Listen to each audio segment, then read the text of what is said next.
Bom dia, amigos! Bom dia, amigos! Bom dia, irmãos! Paz de Cristo para todos! Se você está vendo esse vídeo é porque você já recebeu o milagre da vida hoje e seja grato ao mais amanhecer, não é isso?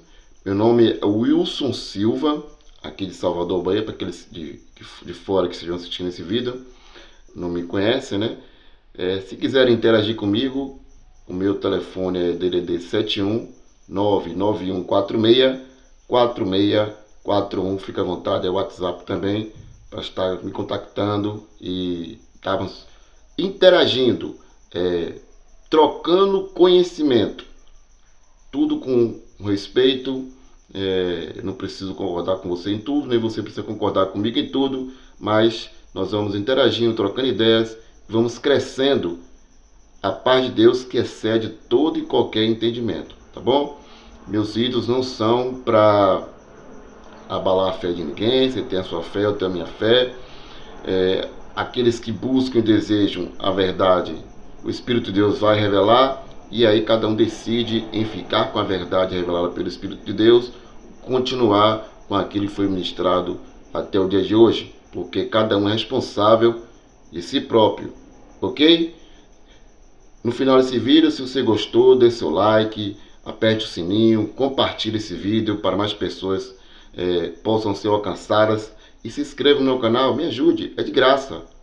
Olha, se inscrever aí, não paga nada não, você não fica comprometido com valor nenhum, não lhe acrescenta em nada em valores, você só ajuda esse humilde amigo seu aqui, tá bom? Beijo no coração, vamos dar continuidade. Olha, eu quero trazer alguns assuntos dentro de um texto em Mateus 18, sobre a forma como se realmente deve se entender a palavra, contexto. Versículos isolados são tirados de texto e contexto e causa às vezes um mau entendimento, pensamentos da leitura ali, de quem falou, a cultura, para se entender um pouco a cultura. Então nós vamos um pouco desse texto que eu vou trazer de Mateus 18, desenrolar um pouco isso aqui, tá bom? Vamos lá, Mateus 18, eu quero começar com um verso e depois desenrolar o texto e contexto desse verso. Mateus 18, verso 20. É o 20 ou isso é? Diz assim: pega a sua Bíblia, sempre acompanhe, faça sua leitura. Não fique só com o que eu digo, não. Que se eu estiver enganado? Você vai ser mais um enganado. Se eu falo aqui para você sair do engano, você não tem que acreditar porque você me conhece, não. Você tem que também analisar porque você é responsável pelas suas decisões. Não sou eu, não, viu? Eu sou responsável por aquilo que o Espírito me chegou até aqui de entendimento. Você também é responsável a chegar à sua conclusão. Pois onde 2 ou 3 estiverem reunidos em meu nome, eu estou aí no meio deles. Esse é o verso do capítulo 18, na qual isoladamente dá o seguinte entendimento: onde tiver 2 ou 3 reunidos em meu nome, eu ali estou presente. E aí há uma colocação de que a gente não precisa se reunir no templo, e eu sou contra a questão de templo. Templo, eu sou contra, porque a palavra não dá respaldo. Mas pega esse versículo para se dizer que mas Jesus disse: onde 2 ou 3 estiverem no meu nome, estarei no meio deles. Mas qual o texto e contexto para qual está se referindo a esse versículo? É isso que eu quero que você entenda.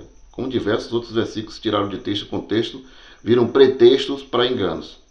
Eu não estou dizendo também que se reunirem, tiver 2 ou 3, que Cristo não está presente. Também não estou dizendo isso. Há uma interpretação de ambos os lados. Eu vou te mostrar aqui que depois de ler o texto e contexto, você vai entender o que é que está sendo dito, por que foi dito isso, quando chegou nisso aqui, que hoje é trazido como versículos para a gente, mas que não sou contra a congregar, se reunir, mesmo porque eu me reúno com meus irmãos, entendeu? não nos reunimos em templos, porque entendemos que nós somos a casa de Deus. Nós nos reunimos aonde nos der a telha. Onde entendemos que devemos nos reunir, nós vamos nos reunir e vamos nos edificar, tá bom?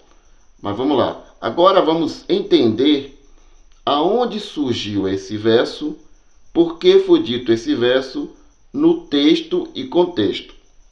Ainda no Mateus 18. Verso 15. Se o seu irmão pecar, vai e mostre o erro dele, mas em particular, só entre vocês dois. Se ele der ouvidos, você terá ganho o seu irmão. Se ele não der ouvidos, tome com você mais uma ou duas pessoas, para que toda a questão seja decidida sobre a palavra de duas ou três testemunhas. Caso ele não dê ouvidos, comunique à comunidade. Aqui tem escrito, comunique à igreja. Comunique o prédio lá, Assembleia de Deus. Comunique lá o prédio Adventista. Comunique o prédio lá Universal. Comunique o prédio lá Testemunha de Jeová. Comunique o prédio lá Deus é Amor. Não. Comunique à comunidade. Igreja são pessoas. Igreja não é um prédio. Igreja não é lugar. Igreja são pessoas reunidas. A Assembleia dos Santos. Isso é a igreja. Então, ele diz, se nem mesmo a comunidade ele der ouvidos, seja tratado como se fosse um pagão ou um cobrador de impostos. Eu lhes garanto, tudo que vocês ligarem na terra será ligado no céu, tudo que vocês desligarem na terra será desligado no céu. E lhes digo ainda mais, se dois de vocês na terra estiverem de acordo sobre qualquer coisa que queiram pedir, isso será concedido pelo meu Pai que está no céu. Pois onde dois ou três estiverem reunidos em meu nome, eu estou ali no meio deles. Pegou aí? Ora, o assunto aqui é transgressão de um irmão. O irmão está transgredindo. E aí está Jesus a ensinar os seus discípulos sobre como deve se tratar essa questão. Se o seu irmão pecar, vai e mostre o erro dele, mas em particular. Não é subindo em um púlpito, não é alarmando A mais B o erro do seu irmão, não. Se você percebe que seu irmão transgrediu contra você ou transgrediu de uma outra forma, isso chama-se amor. Chama teu irmão em particular. Diz, rapaz, você cometeu isso, isso e isso. A sua postura é essa, essa e essa. Você me ofendeu nisso, nisso e nisso. Isso é você entendendo que o irmão transgrediu. Mas, de qualquer forma, o seu irmão ele não deu ouvidos. Ele não deu ouvidos.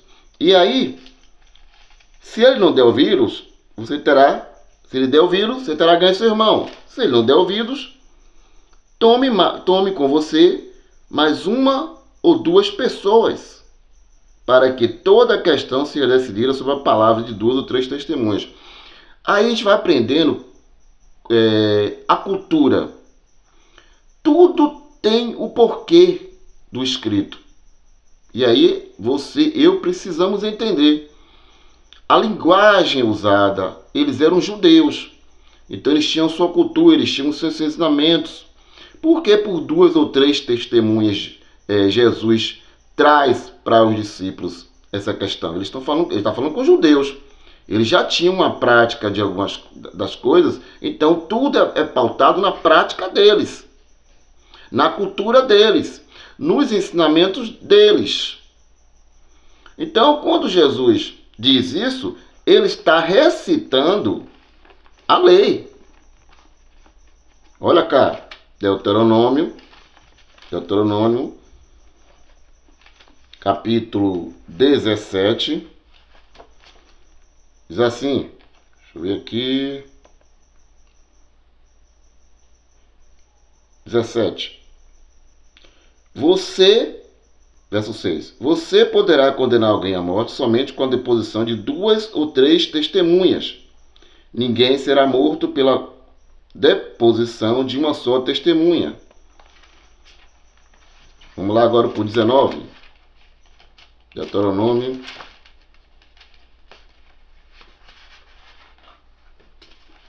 19, verso 15. Uma só testemunha não é suficiente contra alguém. Seja qual for o caso de crime ou pecado, em todo pecado que alguém tiver cometido, o processo será aberto pelo depoimento pessoal de 2 ou 3 testemunhas. Então, quando as coisas são citadas, são ensinadas de Jesus para os seus discípulos e as multidões, ele está trazendo ensinamentos judaicos. E é aí que eu entro e digo sempre, a gente precisa entender, ao ler a palavra, a época que foi escrita, para quem foi escrita, qual a mentalidade do escritor ou de quem falou, o que estava se dizendo, qual era a cultura dele ao citar determinada situação. Paulo chega a citar em uma das suas cartas que a mulher se salvar-se-á dando à luz. Cultura judaica. Você vai pegar essa passagem de Paulo e aplicar para a igreja de nós? Apesar de Paulo ser levantado para os gentios, Paulo também era judeu. Então muita coisa que é dita, por isso que eu digo sempre, gente, a Bíblia não é a palavra de Deus. Ela contém palavras do Altíssimo, ela contém ensinamentos do Altíssimo. Então você tem que ter muito cuidado, você tem que ter esse zelo por si próprio e zelo de tentar entender. A gente tem tempo para tanta coisa nessa vida. A gente passa horas no WhatsApp, em redes sociais, fazendo coisas e diversas coisas que cabe a cada um, mas a gente não tem tempo de examinar aquilo que a gente acredita, que é a palavra de Deus. E ficamos nas mãos, reféns daqueles que dominam a Bíblia e ensinam tudo a seu bel prazer. E todos nós, lá em geral, ficamos dizendo amém, amém, amém, o tempo todo. Então você precisa entender a cultura, para quem foi escrito, por que foi dito aquilo, se determinada coisa pode ou deve ser aplicada para mim. Por mais que você diga às pessoas determinadas coisas, as pessoas têm preguiças de lerem, de examinar, de estudar, e coisas para elas mesmas. Então, o meu pastor disse, o meu bispo disse, foi o meu apóstolo que disse, foi o meu amigo Wilson que disse. Não, gente.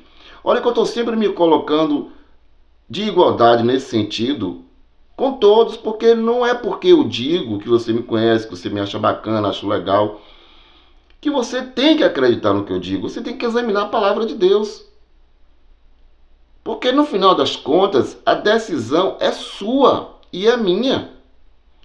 Jesus disse, se um cego guiar outro cego, ambos, não é só quem guia o cego, ambos cairão no buraco. Porque a responsabilidade também é sua. Não é só de quem guia, de quem fala, de quem ensina.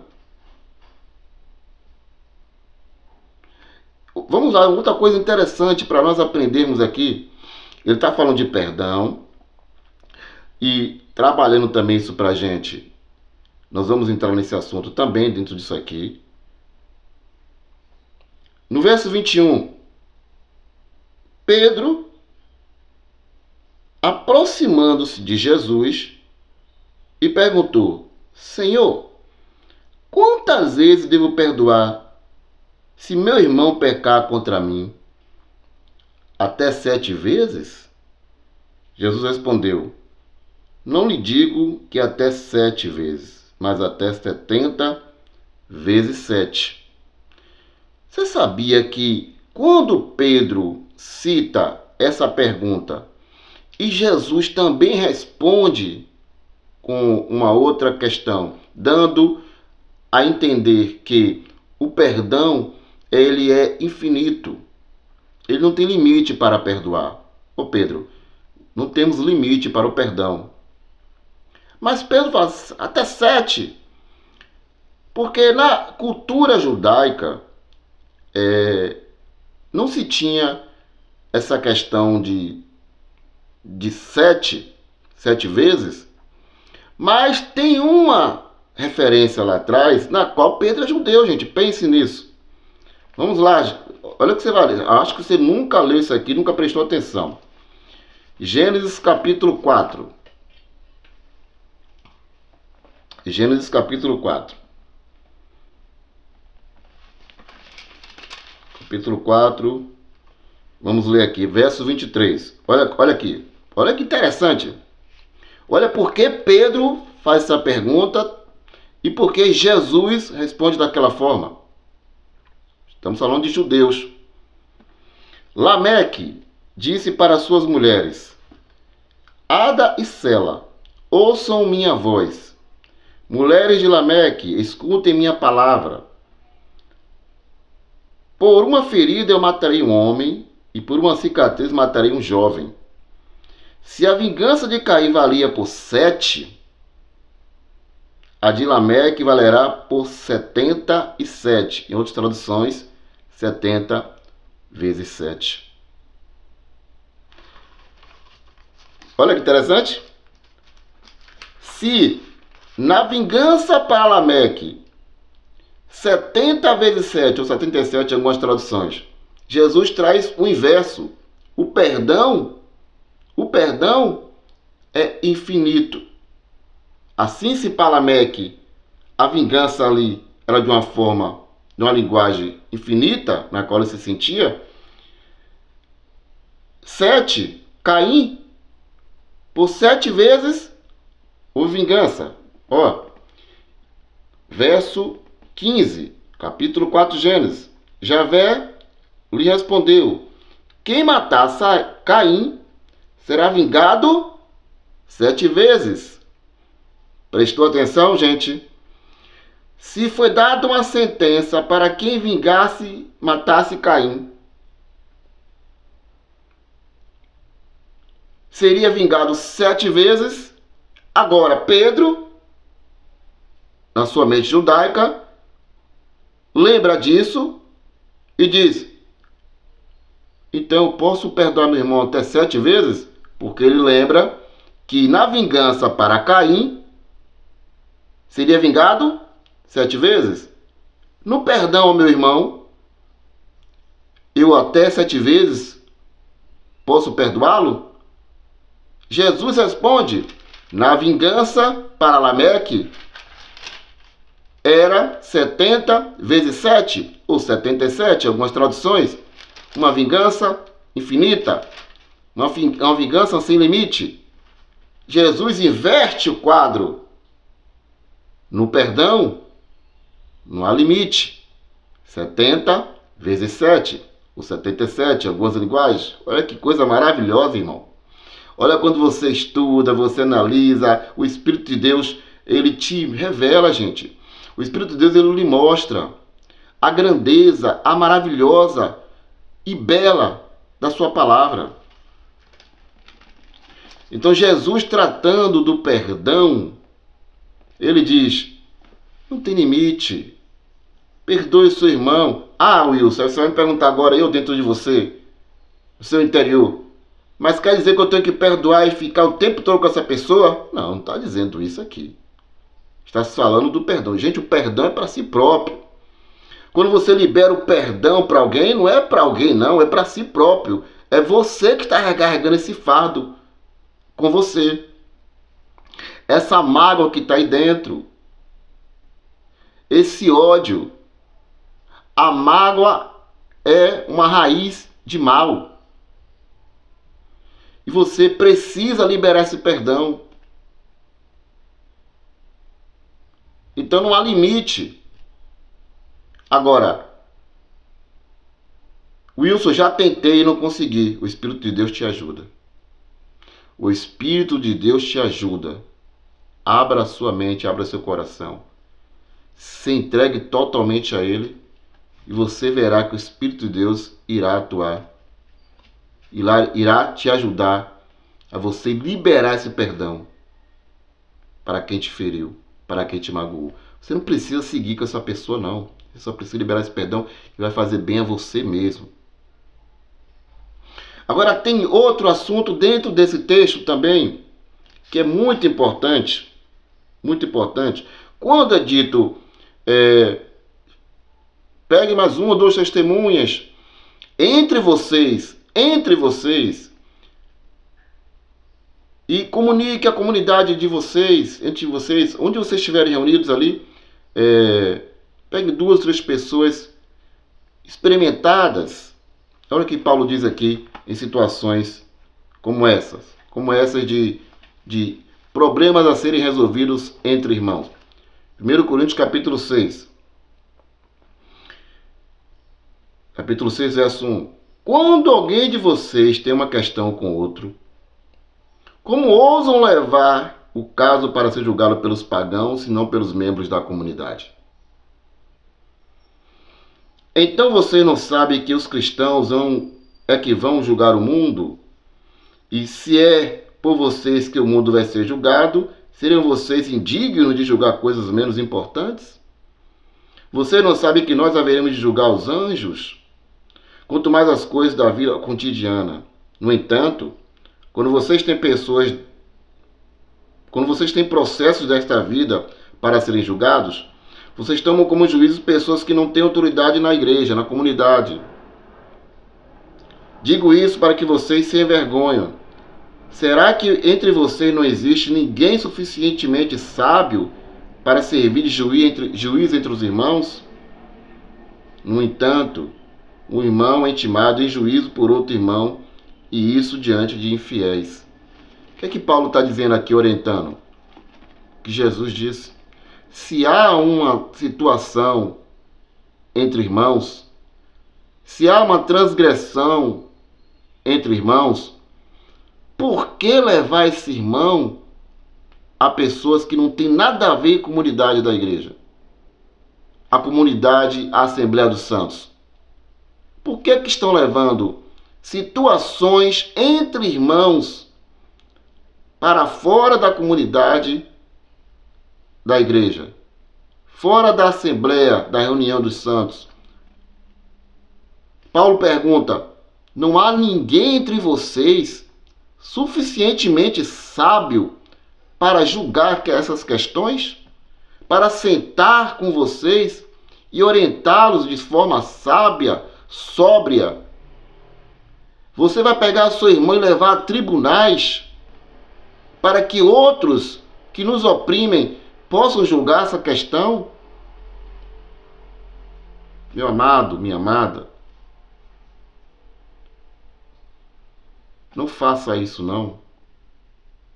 Procure aonde você está inserido, na comunidade que você está inserido, pessoas sábias, pessoas sóbrias, maduras, experimentadas. E coloque a causa de vocês diante dessas pessoas. Conversem. E com o amor desse outro irmão experimentado, com a experiência, com a vivência, vai sentar para tentar resolver entre vocês. Porque Paulo já tinha dito que já é algo absurdo não sofrer o dano. Deveria sofrer o dano. Porque as coisas nossas não são daqui. Tudo isso aqui é passageiro. Mas de alguma forma, se não suporta sofrer o dano, procure irmãos experimentados entre a comunidade de vocês, para que isso possa ser resolvido. E aí se vai levando as questões, conversando, tentando ter um meio termo para se resolver a questão. Tá bom? Então, quando é preciso se ler a palavra de Deus, é preciso que você tenha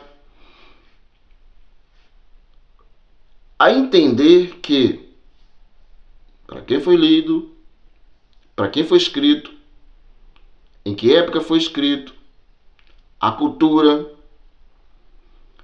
todo o contexto ali, porque quando ele diz, onde estiverem 2 ou 3, Jesus está dizendo assim, ó, quando vocês forem resolver essas questões, quando 2 ou 3 testemunhas estiverem indo para resolver essa questão, eu estou indo com vocês, eu estou com vocês, eu estou ali no meio, tratando com vocês essa questão. É isso que o verso 20 diz de todo o texto e contexto. É isso e mais nada do que isso. Cuidado com os versos isolados. Analisem a escritura, a palavra, lendo tudo. É como se pegam o livro do profeta Malaquias, pegam parte de verso, né, no meio lá, aplicam no povo, mas o texto e contexto diz totalmente diferente daquilo que é aplicado. Mas a culpa é sua. Porque você não analisa, viveu a vida toda aprendendo que alguns versículos resumem tudo. Eles sabem, a maioria deles sabem, gente. Gente, eu tive no meio desse, eu tive no meio. Eu sei do que eu estou falando. Eu não estou dizendo que 100% engana de má fé. Quem ensina errado, está ensinando errado, é responsável. Mas com má fé, a maioria desses caras aí ensinam com má fé, porque eles sabem a verdade. Outros estão indo na ignorância. Mas se desejarem, buscar, o Espírito Santo vai revelar e ele vai decidir em continuar no engano ou não. Lembre-se, se um cego guiar outro cego, ambos cairão no barranco. Ambos cairão no buraco. Então, meus amigos e meus irmãos, essa palavra de hoje, que o Espírito de Deus possa ministrar o teu espírito. Não esqueça de compartilhar esse vídeo, de se inscrever, é de graça, você não paga nada. Dê seu like, toque no sininho, tique lá em todas, porque toda vez que eu fizer um vídeo, o YouTube irá notificar você, tá bom? Beijo no coração. Para você que ainda não liberou o perdão, tira esse peso das suas costas. Eu vou abrir um parênteses, já ia me esquecendo, mas vi agora fresquinho, de um testemunho meu. Lá para os meados da década de 2000, quando eu comecei a frequentar as denominações, aconteceu uma situação comigo, de uma pessoa que já faleceu, não vou citar o nome por respeito, e também não se precisa citar os nomes, de que eu fui fazer uma brincadeira com um colega meu que estava no meio, e essa outra pessoa, por seu fanatismo da época, ele levantou com espeto para me furar. Um outro, que era um policial aposentado, jogou a cerveja no meu rosto. Eu tive que sair correndo. O pessoal deixa disso, teve que segurar o senhor, que ele era um senhor, um coroa na época, para minha idade, para que ele não ficasse mais alvoroçado do que ele ficou. A obra da carne, o demônio dele ali se manifestou, o demônio da carne dele ali se manifestou. E aí eu disse para mim mesmo, fulano morreu, morava no São Gonçalo na época, fulano morreu para mim aqui. Se alguém passar aqui, alguém perguntar, quem é? Você conhece fulano? Não conheço não. E era bem famoso, bem conhecido lá, não conheço não. Isso para mim mesmo. Quando eu entendi que eu entreguei minha vida a Cristo, e que fui dando meus primeiros passos, toda vez que eu passava, que ele tinha uma barraquinha assim, eu passava em frente a essa barraca. Toda vez que eu passava, o Espírito de Deus, você precisa falar com fulano. Você precisa falar com fulano. E eu resistia. E aquele peso, aquela coisa, você precisa falar com fulano. Gente, até que um dia, graças a Deus, eu tive coragem, tive força. E aí um certo dia eu parei e disse, é hoje, meu Deus, me ajuda. Parei, fulano, quero falar com você. Diga. Naturalmente ele me atendeu. Se eu quero te pedir perdão por aquele dia, tal, fiz uma brincadeira ali, mas não foi com você. Rapaz, eu também quero te pedir perdão, minha atitude ali foi totalmente inadequada. A gente se abraçou, voltamos a nos falar normalmente. Rapaz, foi uma coisa tão natural, tão gostosa, que nem pareceu que tinha acontecido nada anteriormente lá atrás. Mas você acredite, mas caiu um peso no meu ombro assim. Digo, graças a Deus tirei essa mágoa, liberei o perdão, segui em frente. Anos depois ele veio a falecer. Mas é isso, fecha parênteses, que sirva de testemunha para você. O perdão é para liberar você mesmo. O escravo está sendo você mesmo, tá bom? Até o próximo vídeo.